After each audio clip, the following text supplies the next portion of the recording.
Thanks for coming and showing your enthusiasm in editing, because we love editing too. This is fantastic. So we're pleased to have you with us. We know you came here to want specific information, so we're going to you will help lead our discussion. So start thinking about why you showed up, what you want to hear from us, what you want to learn, what you can't leave this room without knowing. And I'll take those questions right after we meet our panelists. So let's start here, right here at the top of our table. Thanks. My name is Chersti Nieveen. Kind of hard to, foreign now sounding, right?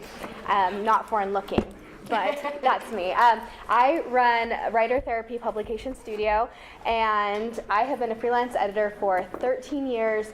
I've worked with publishing houses and a lot of things.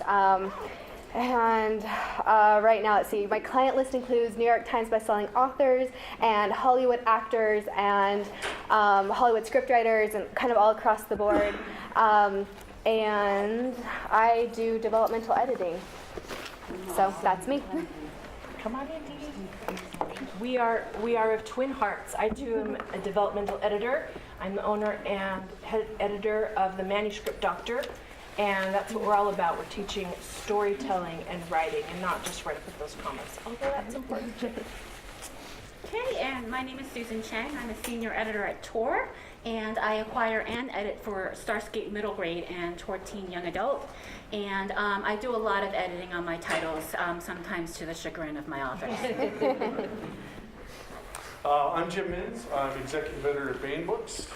Been at this since the early 90s these days, and I've worn a lot of hats in publishing. I still wear a lot of hats even these days, but yes, every once in a while I get to edit books too.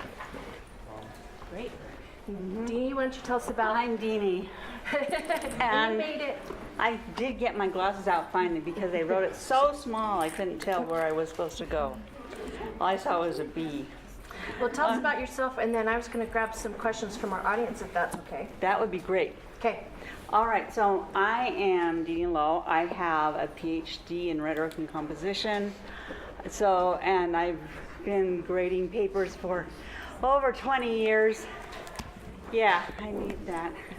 Thanks. And I wrote a little book on writing and revising.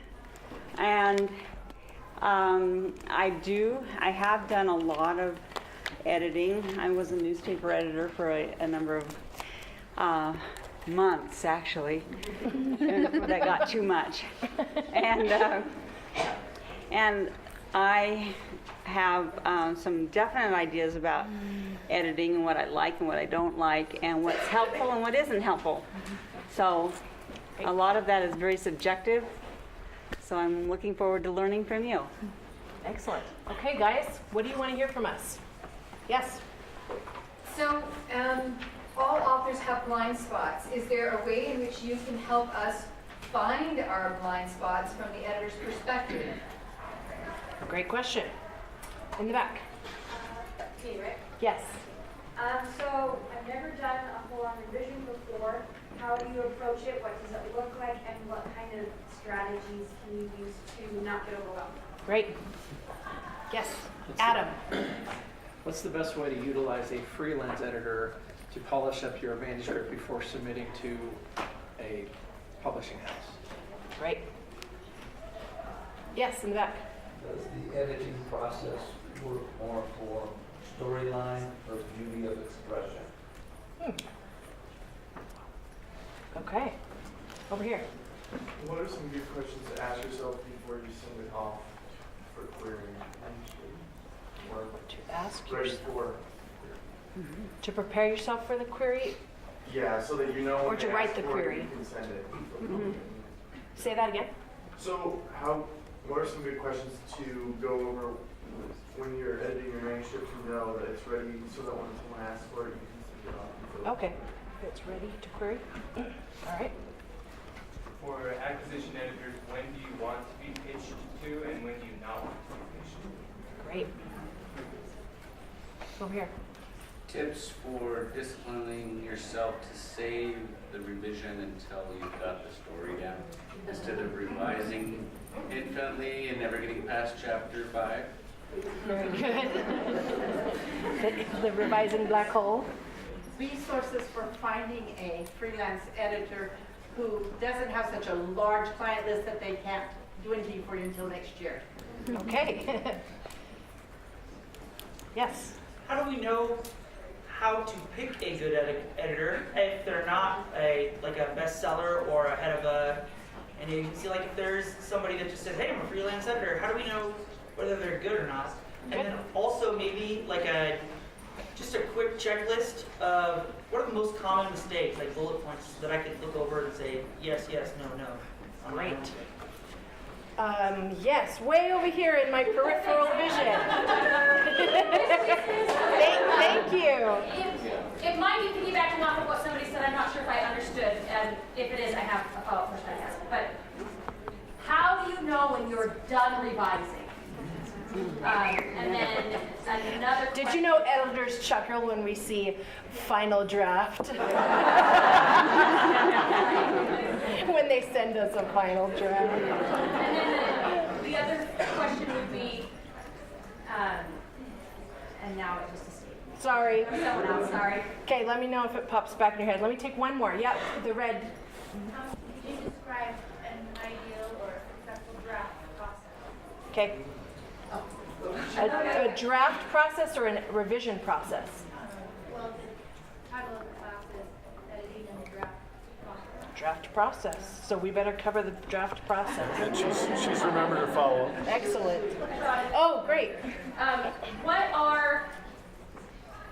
are the non-deal breakers for you? Like mistakes we make that aren't going to ruin it for us. What are the kinds of things that you guys can say, oh, that's easy, I wouldn't reject a manuscript for that. So that we don't have to like beat ourselves up with Okay, so the don't fix this. All right. Just the small stuff we don't have to sweat. Dene, do you want me to go ahead and? Yeah, you're starting. You're doing a good job. Okay, lots of great stuff. So let's start out with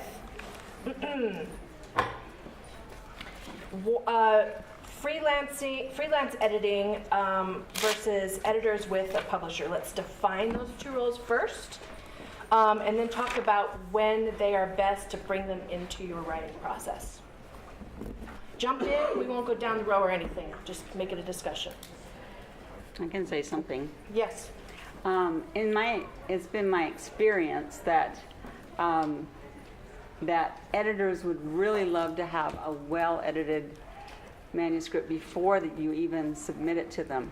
Acquisition editors. An acquisition editor, because the expenses of making a book nowadays have gotten so high that to hire somebody in-house to edit your work for you is not as productive financially as it used to be. So they really like well-written and well-edited books to look at. Well, I think that we definitely should define like what the roles are in a standard trade publishing house that Jim and I work in. Yes. And so just to kind of piggyback on that, I mean, the acquiring editor is the person who is actually buying the book for publication. So at my house, we don't have separate roles where somebody acquires and then somebody edits it. Like I do both.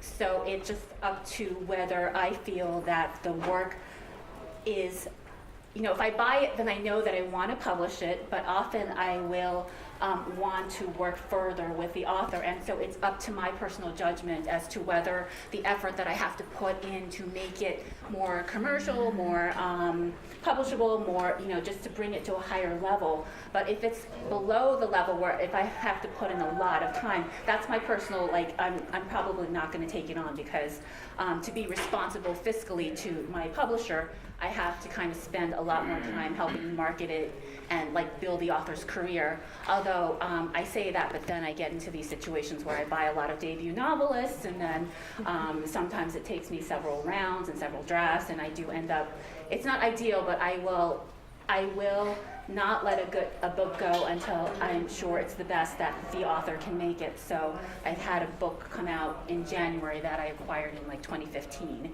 and it got 2-star reviews, so I feel like it's just been worth it. So those are it's not usually a separate thing in trade publishing. I think we're close to being safe for PG-13. So the adage I like to use is that, of course, opinions are like assholes. Everybody has one. But the corollary is editors are assholes, but everybody wants one. Not an asshole. Can I buy that t-shirt? And if you remember that process, the most important thing to remember here is you're going to see 5 very different opinions about this process and who's involved with it. And all of them are right for that person. And so you need to keep that in mind. I mean, Heinlein's rule number 3 to write it is revise only to editorial direction. And what that means, there's a few different layers to what that means. Number 1, it means that if the person who's buying it, the editor, has some feedback for you, that means something because that's where the money is. That's who's providing you the feedback. That being said, it still has to be your book. It still has to be something you actually agree with. There's nothing worse than getting revisions by numbers. You say, fix this, that, and this, and that's what they do, exactly what you're asking them, instead of getting the sense of, well, I see where you're going with this, and it made me think of this, and I went to a different level or in a different direction. The revision process is very organic, and it's something that really happens can be as a collaboration. There are manuscripts I've never touched. I worked on Gene Wolfe's On Blues Waters. I queried 3 typos and dialogue. That's my entire input to that one. But that was Gene Wolfe. If you don't know who Gene Wolfe is, wow, go find out who Gene Wolfe is. Write it down. Holy cow. So WOLFE. American Heritage called him the greatest American novelist. Michael Durda from the Post says we list him as one of the 5 authors he needs to reread before he dies. So the acquiring editors, they need and desire the best manuscript that you can produce. And if you can't get there on your own or by coming to conferences here, that's where a freelance editor comes in. They can be a mentor, a teacher, a place for education to help you get to that level. So, Chersti, why don't you tell us a little bit about freelance editors, what they do, and why it's worth hiring one? Perfect. Sometimes there are different, it depends on where your goal, like where you're going and what your goal is. And make sure you're matching up your goal with your editor's goals. Because Callie mentioned like teaching, mentoring, training. Some editors will just return back like it's just edited. So there are different levels of editing, and I'll start there with you. So we'll get definitions out here at the beginning. But there is at the top developmental editing. Substantive is also called substantive editing. But none of us can say that word. So. I know. I'm getting really tired right now, and I tend to not pronounce words correctly. So we'll just bear with me. But anyways, so those type of editing where we deal with content. It's also content editing. We deal with your plot, big issues, macro issues, with character, plot, pacing, anything like that that is overall. Then you can go to something called a line edit where it'll deal with more of the micro issues. And sometimes in your developmental, it'll deal with both, bit, macro, micro, depending on how many issues you have. So the micro level will be like, in this scene, you need to start later, you need to end earlier, you need to do this, you need to really build to this moment, and all of those little things that happen on the minuscule level. And then after you hit that, and you can go through several rounds of this as you're polishing off your manuscript to really get it to where you want it to be. In freelance editing, you are the person in charge of what you want done with your manuscript, so you get to decide how many rounds you want to go through. In that, after that, there is copy editing level. And in copy editing, they go through according to Chicago Manual of Style, and they have this big rule book here that they get to go through and make it all following all these rules. So every book that you see traditionally published follows these rules right here. And so it's fantastic, but copy editors are the ones who know this. So if you are indie publishing, that's the best for you to make sure that you match what is already out there and you're showing your professional side. After that, there's proofreading, where you have somebody go through and just make sure there's no leftover mistakes. It's clearing that path for the reader to go through and say, okay, I could have stumbled over this because there's a typo here, or the period was left off here, there needs to be a comma here, or this comma needs to be removed. That last little stylistic and grammatical thing to make sure it is up to the level it needs to be, that final polish. Sometimes because you then go through a typesetter, and the typesetter is usually not an editor and might enter in changes wrong, it might go through another proofread after that, and then another one until the house or you as the author are satisfied. There's also galley proofs after that, where it looks like an actually published printed book, and you get it as a PDF version. Some sometimes mailed to you, sometimes emailed to you like this. And you then get to read through it. That is your last walkthrough of the book itself.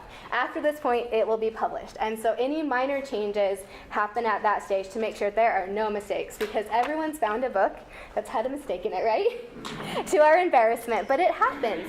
And that is the final stage there. So those are the different levels, and it all happens at the traditional house. At Freelance, you can do it at whatever stage you want. And the important thing about that in Freelance, start at the top. Don't go to a copy edit and then go back to the developmental, or you will undo everything the copy editor just did, and you'll have to get it copy edited again. And with that, you want to make sure that, you can pay the money if you want to pay the money, but you're wasting that money that you could then pay for something else. So that's kind of starting off, so we all have the definitions and the different levels. Under that, again, approach the editor that you feel meshes with you well. If you're hiring them freelance, make sure they get your story. That is the biggest thing, because their end vision should be your end vision for the book. Because if not, you'll have this parting of ways where it's like, I think the book should go this way, and I think the book should go this way. And you just end up not meshing well, and then project ends up just kind of flopping. So make sure they get your story and they get the heart of your story. And then remember that no matter what editor, your editor is on your team. They love that book pretty much as you do. They will read it so many times in so many different ways. And they will go over it like 20, they'll spend months and months and months just in your book. So all of those things, all of the things they're saying, even though we're critical and you're paying us to be critical, it's for the best benefit of the book. And so treating it like a marriage, where sometimes you might hate us. You get that developmental letter and you might hate us for a few days, and that's okay. Just know that we are trying to help you, help the story, and then try and work together through that kind of thing, if that makes sense. So I hope that answered that question. I tell my clients, I will make you cry. Yes. And then you will thank me for it. Perfect way to say it. So she was talking about the editing funnel, and that visual is really nice because you're starting on that broad place. Like you said, you don't want to start at the bottom, the copy edit. So the first thing that's going to happen when you go ahead and reach out to a freelance editor is they're going to ask, what kind of edit are you looking for? And you could go, now you have the terms. Do you want them to look at your story? Then you're looking for a content edit. Is your story in a pretty good place? You're done doing the big rewrites, but you know that there's some syntax, some things, continuity things, then you're looking at a line edit. And if your story is in a really good place, then you're ready for a copy edit, and that's grammar and I punctuation think I stuff. would not, like if you are not self-publishing, if you want to pitch to a traditional publisher and have it traditionally published, I would not pay for a copy edit, because that's within the realm of the publisher's responsibility to you, from the copy editing stage down to the micro, till the final proofread. And and I say that to my clients too, even proofreading, like you could pay a friend, a local high school teacher if you're really bad at grammar, because they're not going to reject you because your comma's in the wrong spot. They're not going, because answering that other question, they're not going to reject you because you might have misused a word. But if you are new to English, or English is a second language, then you want to, because then an editor will go and say, I have to then translate some of this stuff, kind of thing. Like the grammar's not being used correctly, that people just are going to misunderstand the story completely. That's the point where you would consider. Outside that, don't waste the money. Very good points. So we've had a couple questions about how to find a good editor to help you and prepare you as a writer and your manuscript for coming to these acquisition editors. Where do you find the good ones? Okay, I will pitch. There is a website called Utah Freelance Editors. Thanks, guys. They're all waving at me. So, so anybody in Utah that we have found or has found us, we have a website, and it just has them all listed. Like, we talk to each other. We're all on a Facebook page that's only allowed for editors. We do a lot of shop talk, and we get really excited about commas. But I think we do. And we laugh over funny, memes that nobody else would probably get. But we are there for you as a resource. You can go down that, look. Do they have prices listed, people over there? Charity? Yeah. Does it have? Yeah, it has the links to everyone's website. So you can go there. That will help you find a lot of different sources. Are we looking for, you can then vet them based on their resumes from there. Look at what experience they have, how long, because there's going to be the range. If they've been doing it for a while, they'll be on the little higher end. You can hire someone right out of college. Even at BYU, they offer the editing minor, and they're still building up their resume, so they'll use you kind of as their guinea pig. or even in college, you can still find people if you have a little bit lower of a budget. And just remember, you're getting what you pay for, but if that's your budget, it's better, like, that's great. Give them the experience, you get the experience, and if your book hits it great, the best thing about indie publishing, you can always go back to it in, you know, a few years or whatever. But yeah, that's kind of telling you that. Okay, let's hit some red flags for editors you don't want to hire, and then we're going to move over to selling your book and acquisition. We have not forgotten this side of the table. Quick red flags that you want to watch out for an editor that might not be right. Okay, if they are a copy editor and they don't know what CMS is or Chicago Manual Style, avoid them. Always ask them, what usage manual do you use? And there's other style manuals. If you're publishing a fiction book in America, this is pretty much what you use.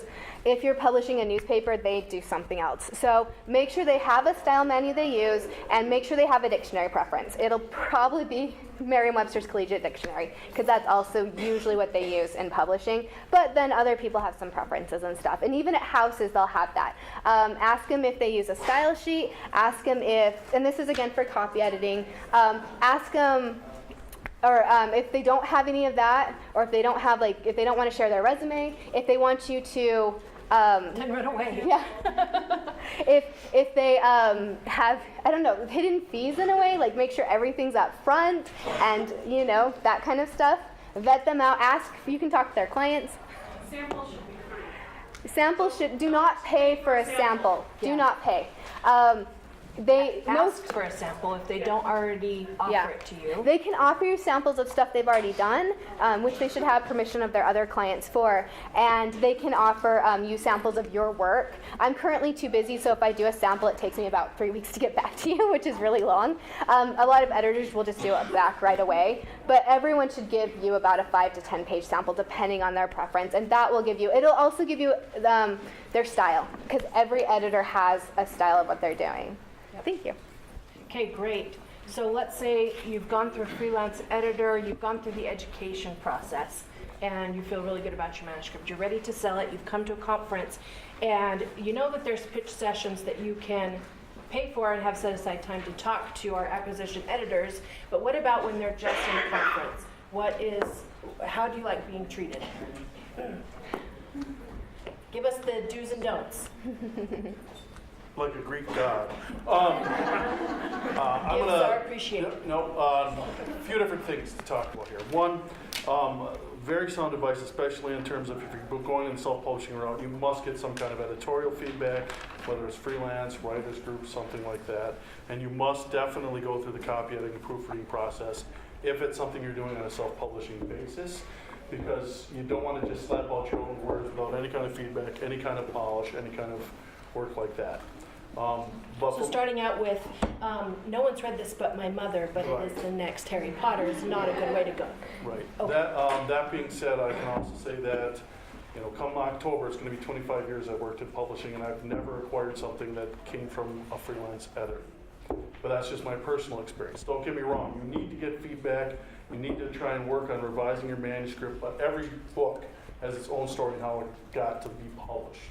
Many of them follow the same true paths, whether it's from author to agent to editor, or it's to the self-publishing route, and there are literally thousands and thousands of examples that follow very similar paths, and yet everyone's a unique one. So it's going to be what you need for your works.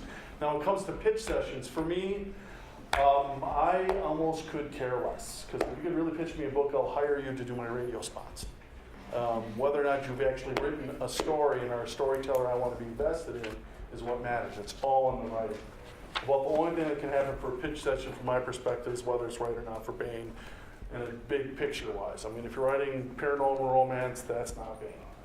But to me, while we can do that, a lot of times when I go to a conference where they really want me to take pitch sessions, I try to convince them to let me do pitch therapy sessions. And I'll meet with multiple authors at the same time, and then they can practice their pitch if they like, and I can provide feedback. But more than anything, talk to them about trying to approach it in a professional manner. Obviously, anytime you're dealing with somebody else and you want to get published, you're looking to become a professional. So act that way, and just keep that in mind in all your interactions, and that'll go a long way. The other thing to remember is take a deep breath. This isn't the be-all, end-all. This is just get more grist from the mill, and that's a wonderful thing to acquire. It's great you're trying to figure out how to do all this. In the end, write, and write some more if that's what you want to do. If you're a storyteller and want to be a storyteller, that's what you need to work on. Everything else is the grind. So is the writing. But, I mean, you need to keep practicing the craft. And again, for me, pitch sessions, it's more about doing your homework, knowing what Bain publishes, knowing what Tor publishes. This day and age, there's no reason not to know. Obviously, actually, Tor publishes everything. Not true for Starscape and Teen, but they publish a wide range of stuff, whereas Bain, we're a little more focused on certain types of fiction. And we got sample chapters of every book we publish. We also have a Bain Free Library. We give away dozens of free books. So you should be reading those to figure out what we do, so you understand what my publishing house is doing. If you aren't doing that, you're not being professional. That's the kind of stuff I'm talking about. Great. Okay, What's your so experience? I completely agree with everything that Jim has just said. I would not have said it so bluntly about not caring anything about pitch sessions. But It's the true. truth She is not an is, asshole. I am. I am not an asshole. I've been not. doing it for 26 years. I have published one Slush manuscript. It came out of Slush. I'm working on acquiring something now that is from an unagented author, but it came through connections, very high connections. So, and then she was an intern for me. So I've done one up on Jim on both of these things. The thing with the pitch sessions is that most of my acquisitions are agented. So in 26 years, I've had one acquisition that was unagented, that the author, who was British, emailed my publisher, and we looked at it and we acquired it after like a couple of years. But so the odds are not high that you're going to pitch me at one of these conferences and that I'm going to publish it. But I'm happy to look at it. So if it's, as Jim said, within the realm of what I do at Tor, which is middle grade and young adult, and you pitch me and and I do everything. I'm not limited in terms of genre or anything. For me, it's the most important thing is the quality of the writing, which I keep saying, and also like whether it's a genuine, non-cynical, sort of authentic attempt to write for a particular age group. Because I think that books for children are the most important, that you should put every effort and care into them, and that's something that I've learned just kind of growing up in children's book publishing, that they are the audience that it's the most important to be, to make sure there's no typos as far as possible. One of my mentors in the past, who is the publisher of Chronicle now, just said, just in terms of like editing, just if there's some little thing that's bothering you, niggling at you, don't just tell that voice to go away, because it's going to keep bothering you. And so my goal is to publish books that will live for children and generations. So anyway, if you pitch me, I will happily look at it, because I can usually tell within the first few pages. And it's often the quality of the writing that I'm going to turn down, because, as I said, I like any kind of story. I read everything. That's the main thing, and I just have to fall in love with it. And obviously, it's very subjective. So you just have to find that one agent. I highly suggest you try to get an agent, and make sure that that person falls in love with your writing and wants to represent you. And then at that point, you're going to be one up on all of the people who are sort of pitching editors directly, because we're two of the few houses that accept. To be clear about Slush, at Bain, David Weber, Eric Flint, John Ringo, Larry Correa, Elizabeth Moon all came off of our Slush pile. All of them. New York Times bestsellers, all. Some of them even have agents, others don't even, because I had Larry Correa TV deal before his book was published, as a self-published author who came to us. So, yeah, we are very much open to it, and we take Slush very seriously, so you don't need to have that agent. On the other hand, somebody mentioned marriage before. I actually tend to look at finding an agent is looking for a marriage. That's a lifelong partnership where you have the same vision of where you're all going. Finding a publisher is serious dating. Not quite as much of a marriage, because things change. Editors leave, publishing houses change, and merge and mix and become random penguins. Great advice, really good. So let's move on to the editing process itself. Let's talk about self-editing for a little bit, because before you contact any of us, we expect we're getting something other than your first draft. So what is the process there? Of course, for everyone it will be unique, as has been Very, very well said by Jim. But what are some main pointers that you would give to our audience members? Editing your own stuff. Dene? Oh, my favorite thing is I employ my husband to read my manuscript aloud to me. I have a copy, he has a copy, and he will stop if he doesn't like something and tell me why, which is really important. And to hear somebody else say your words is a very interesting experience, because you can tell if it works, if it doesn't work. You by now are a really prejudiced reader, and you have read enough books, enough magazine articles, enough stories that things have developed for you in things in your desires for reading that are very personal. So I like this reading it out loud. Another thing I do is I call it backwards outlining. And I make my students do this sometimes. I say, okay, you've written it. Do you know what you wrote? I want you to go through and outline what you just wrote, so you can actually see what the form of it is and what the structure is. And that really is a surprise sometimes to some people.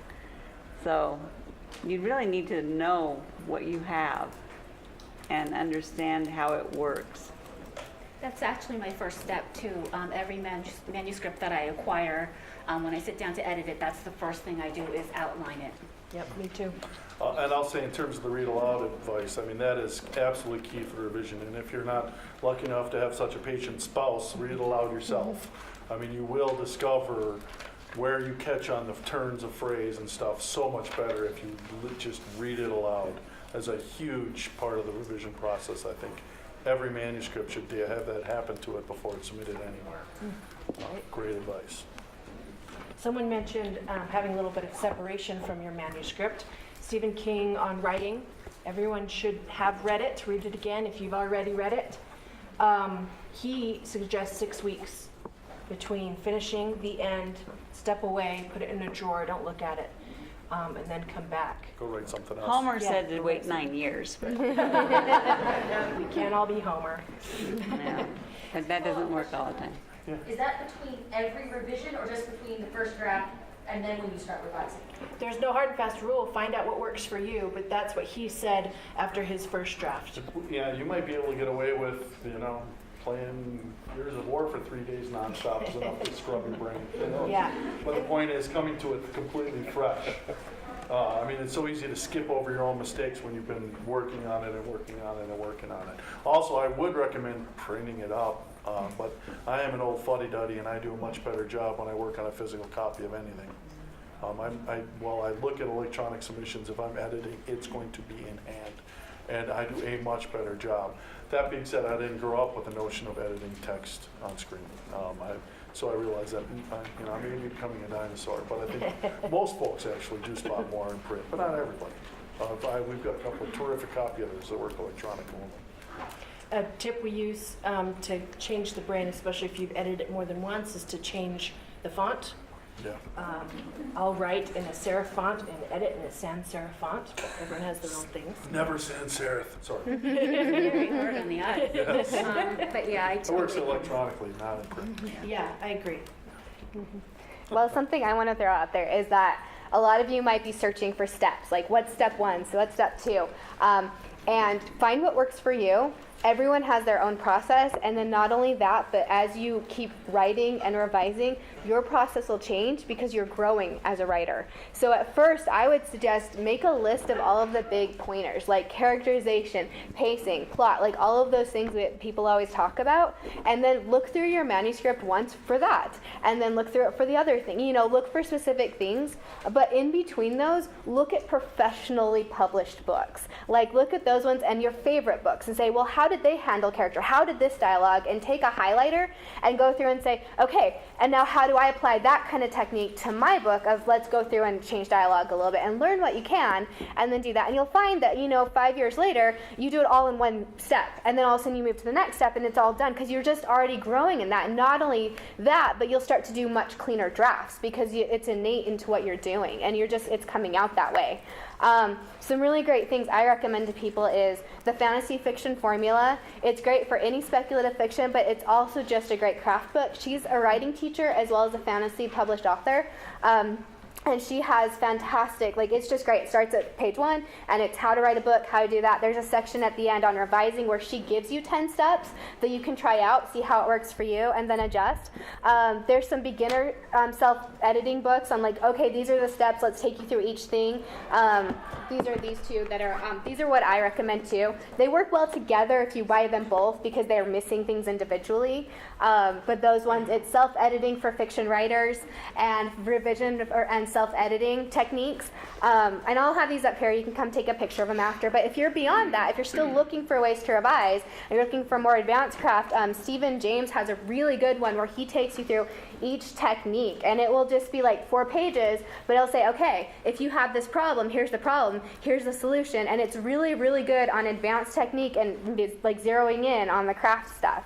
So find that, learn what you need, and analyze books. Well, piggybacking on that, a volume that I highly recommend on the nuts and bolts writing that similarly breaks down specific types of problems and then cites examples from piece of popular fiction. It's been out of print forever, but tons of mass markets were printed. You can find it out there in used bookstores and online. It's called Revising Fiction by David Madden, M-A-D-D-E-N. It's terrific because it does that similar breakdown of what are just dozens and dozens of different common problems, explains what they are, and then cites examples from pop fiction and stuff, including quoting Stephen King fiction, whatever. It's a really good volume on a nuts and bolts level. Fantastic. So let's talk about common problems, common mistakes. Let's have everybody maybe mention top 3 that they see the most and would like everyone in this room to fix right now. Do I have to limit it? Oh, I can start listing. I have a document. I literally call it 101 common mistakes, and they are comic as well. But because I'll see it in every single manuscript I'm going through, and I literally will copy and paste things over and say, okay, they're doing the same issue. You have the same problem. The biggest ones that really get to me, especially because I deal a lot with speculative fiction, but it's too many characters introduced all at once. Too many things. And that comes with anything that applies to a noun, like pronoun, noun. So you can give 5 kingdoms. I just edited a novella, which was amazing, but it's a novella, 30,000 words, and he has 5 different kingdoms, and everyone has a title, but they all have 3 titles for each of their positions for the 5 different kingdoms, and nobody's going to follow this book because they feel like they have to memorize your whole world, and they're going to be falling out of that. So then I would say the second thing is audience integration, that it's really, really hard for, you're just slamming your audience. Either it's an info dump up front, one way or the other. Some people try to sneak it in through dialogue. It's not sneaky at all. And other things, but you want to integrate your audience fully into your world. And again, that's a big problem with speculative fiction. And then the last one is just very, very clunky lines that they don't know how to.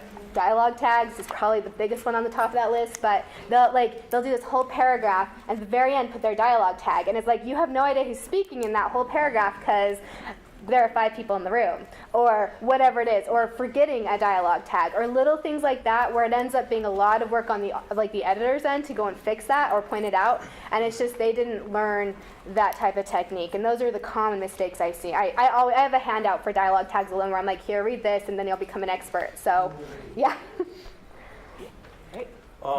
Rather than list off pet peeves and simple common mistakes, I'll take a step back and look big picture in this. Many of them are symptoms of violating what Tolkien refers to in his essay on fairy stories. All of you should go out and read on fairy stories if you write any kind of escapist fiction. You can find it online easy. It came out originally out of his Tolkien reader, and it's available in print in a number of books these days, but it's available free as a PDF out there. On fairy stories, Tolkien. And he talks about second belief, and what it is when you're building that trust with the reader to the point they really are truly feel they're in that world, that it really exists, while they're reading that fiction. And anything you do to break that, whether it's in small mistakes, whether it's in big picture, whether it's in something jarring that throws the person out of the now of the story. You've all had that experience, whether you're watching a movie and some gaffe makes you just think, oh, come on, how the heck did they do that? That's ridiculous. You don't want that in your fiction. And that does get down on the nuts and bolts level, but it also applies to a lot of big picture stuff. Don't throw the reader out of the story. Keep them in your world.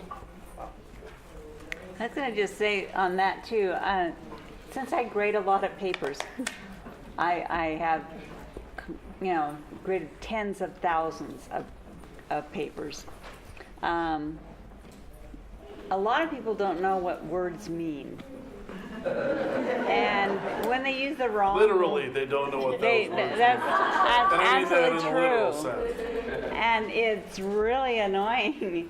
Actually, it's one of those things where this is where I call my husband from the next room and say, "You've got to hear this one," because It's inconceivable. yeah, exactly. So, but it can be very damaging to your story. Anyway, And very funny to your editor. Okay, so I'm just gonna do the main thing for me, which is for us, I think definitely for children's and young adult, but also just generally the whole cliche of show, don't tell, the expository writing, that's like something that I'm telling every author is just that you're telling me too much of the story, not dramatizing it enough.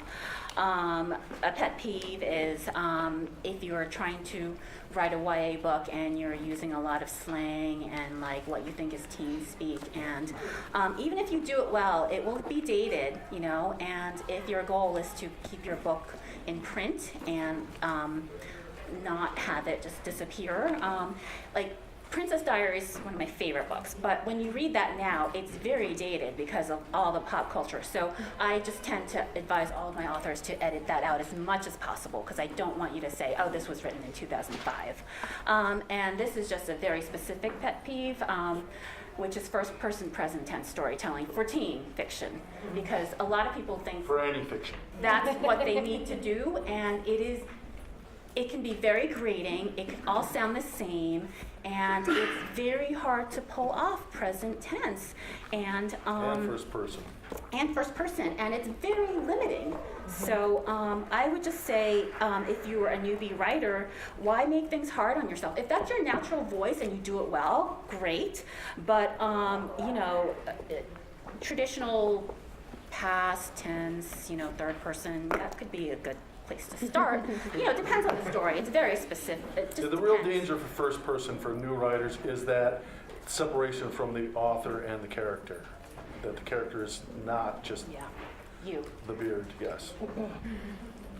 The three things I teach the most are deep POV, voice, and the use of sequel. And all of those are very interrelated.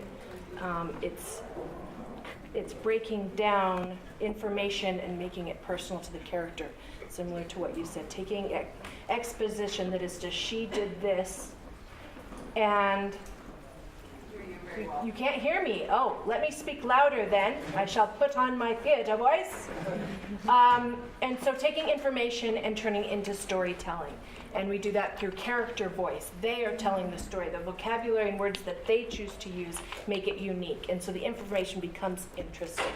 And sequel, where the character you get to see their thought process. You get to see them problem solving and making goals, which creates a proactive character, which is an often pitfall and complaint in a lot of stories. Anyone else want to add?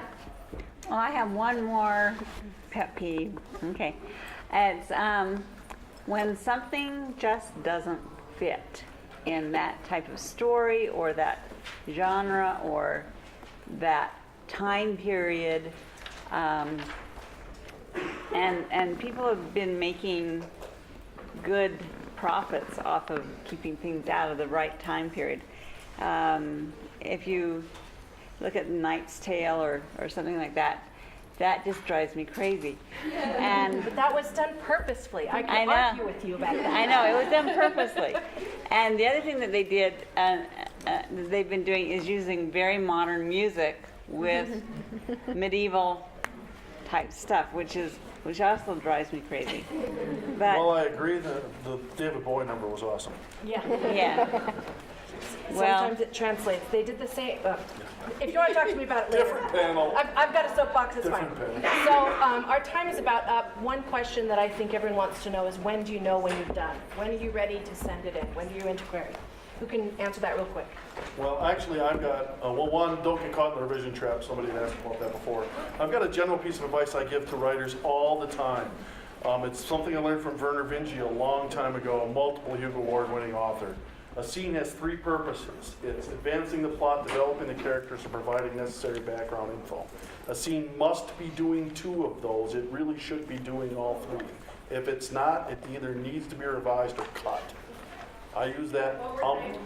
You're developing the characters, advancing the plot, providing necessary background information. It must do at least two. It should do all three. If it's not, no matter how much you love it, it's got to go or be fixed. And I've used that as Vinge's law, Vinge's rule, Vinge's razor for revisions many times with New York Times I bestselling found that authors in on an down. editorial letter that you wrote that was on the files, the Tor server, and I stole it and have used it in all of my authors as well. It came from Werner Vinge. He was in the Yep. middle of a run of You 4 did straight not Hugo Awards for attribute it 4 to straight him, novels. but I- Oh, not in the editorial letter? No.